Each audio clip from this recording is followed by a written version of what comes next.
Donald Trump has refused to act to contain the coronavirus, opting to sit on the sidelines as the pandemic ravages the country.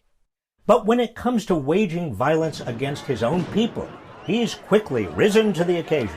Trump's law and order campaign is a distraction.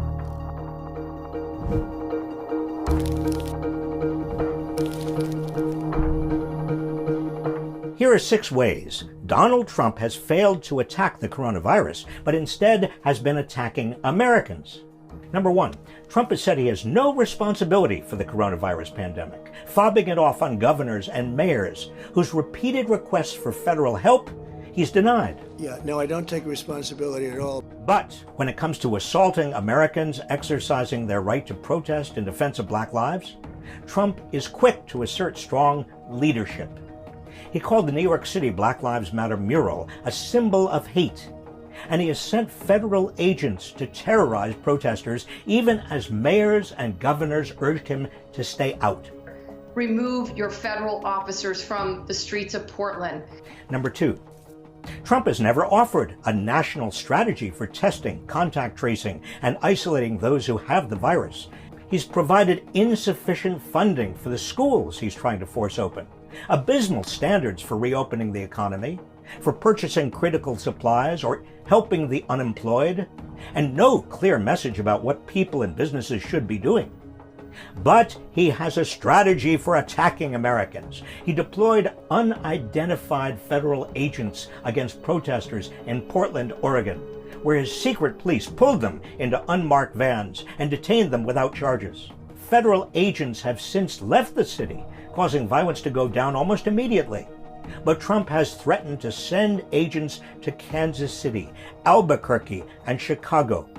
He also said he'd send them to New York City, Philadelphia, Detroit, Baltimore, and Oakland.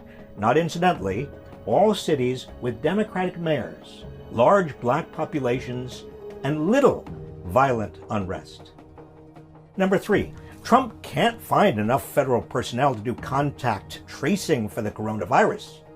But he's had no problem finding thousands of agents for his secret police, drawn from the Departments of Justice and Homeland Security. Number 4, public health authorities don't have adequate medical equipment to quickly analyze coronavirus tests. But Trump's police have everything they need to injure protesters, including military-style armored vehicles, tear gas, and tactical assault weapons. The best equipment, Trump says.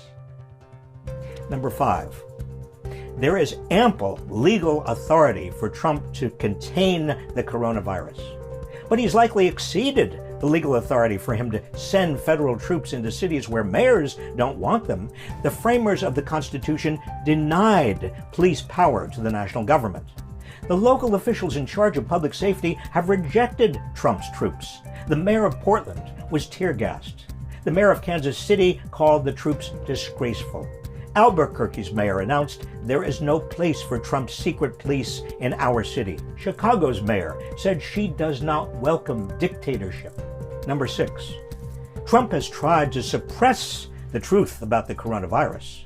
The White House instructed hospitals to report cases to the Department of Health and Human Services rather than to the Centers for Disease Control. Trump has muzzled the federal government's most prominent and trusted immunologist, Dr. Anthony Fauci, while the White House tried to discredit him.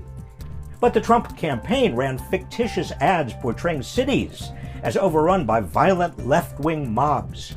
And Trump's shameless Fox News lackeys have consistently depicted protesters as rioters and the armed wing of the Democratic Party.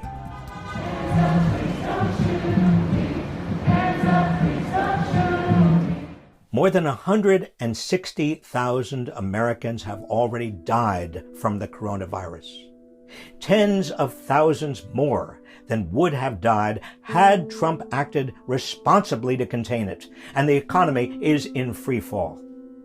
No matter how hard he tries, we can't let Trump shift public attention from his failure to attack the virus to his attacks on Americans protesting to create an America where Black lives matter and everyone can thrive.